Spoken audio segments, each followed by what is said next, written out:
Sometimes the hardest thing to admit is how exhausting it feels to carry everyone else emotionally, to walk into a room and immediately start scanning who's upset, who's uncomfortable, who needs to be fixed. And maybe nobody even asked you to do it, but your body still feels responsible. Now, today I want to talk about the quiet pressure to hold everything together for everyone else, because many people don't even realize how much energy this takes until they finally stop for a moment and notice how tired they really are.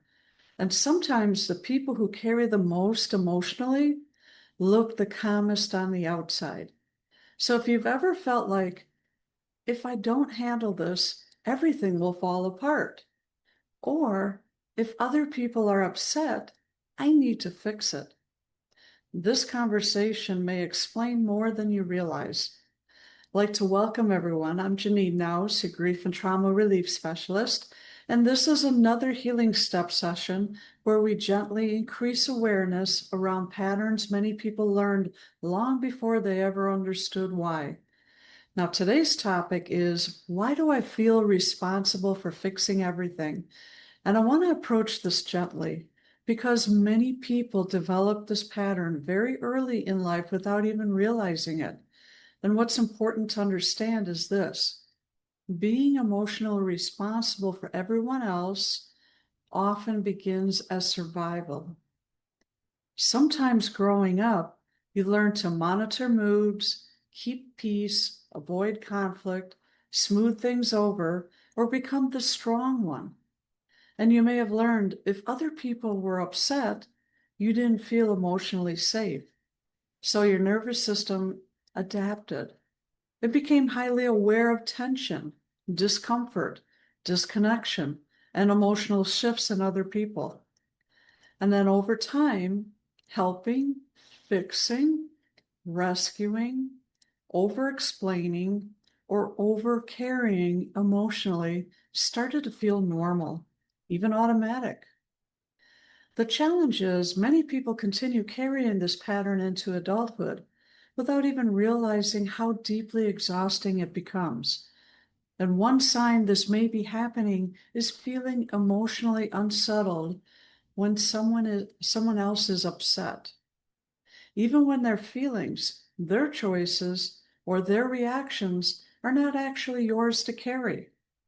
And you may notice yourself trying to calm everyone down, fixing problems before anyone asks, absorbing tensions in relationships, feeling guilty resting while others struggle, over explaining so people won't misunderstand you, feeling responsible for keeping relationships stable.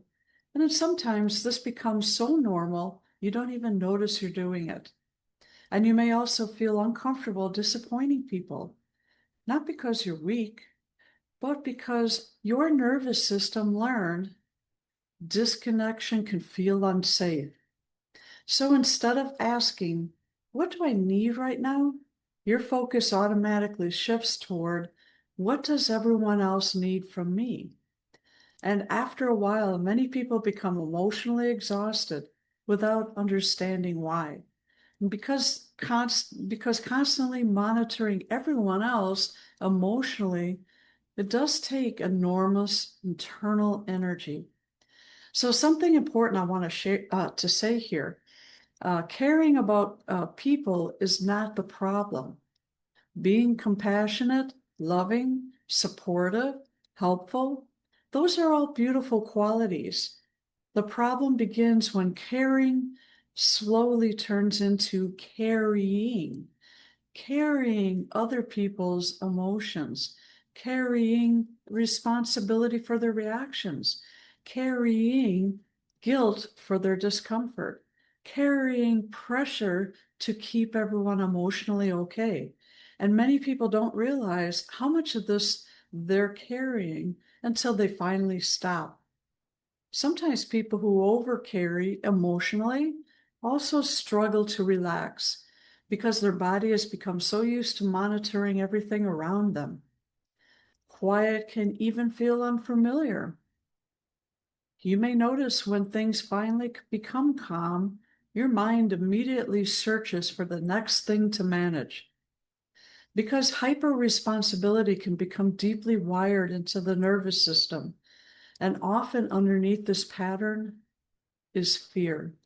Fear of conflict, fear of rejection, fear of letting people down, fear of being seen as selfish, fear of someone becoming upset with you. So instead of allowing others to sit with their own emotions, many people automatically step in and absorb the emotional weight themselves. But over time, this creates emotional depletion because no one cannot sustainably carry everyone else. Healing often begins with awareness, not judgment, just noticing. Noticing when someone is upset. My body immediately feels responsible. That awareness matters because once you notice the pattern, you can begin creating space between what belongs to you and what belongs to someone else. And one gentle practice that can help is asking yourself, is this mine to carry? Not, do I care? Not, am I compassionate? But is this actually mine to hold responsibility for? And sometimes supporting someone does not mean rescuing them emotionally. Sometimes support looks like listening without fixing, staying present without absorbing, allowing others to feel their feelings, allowing yourself to rest, allowing yourself to disappoint people sometimes. That can feel unfamiliar at first, especially if your body learned long ago that your safety depended on keeping everything emotionally stable around you. But little by little, awareness creates choice, and choice creates space. So today, I simply want you to notice something gently. Where in your life have you been carrying emotional responsibility that may not actually belong to you? Where have you been holding tension, trying to keep peace, trying to prevent discomfort, trying to manage everyone else's emotionally, while quietly exhausting yourself? Noticing this is not about blame, it's about understanding yourself with more compassion. Because many of these patterns began long before you had language for them. And awareness is often the beginning of creating a different relationship with yourself. I want to thank you for being here with me today.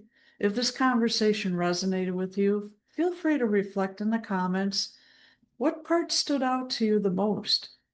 And if you'd like additional support and conversations like this, you're always welcome inside my Bridge to Healing community. I hope you all have a beautiful rest of your day. Thank you, everyone. Bye-bye.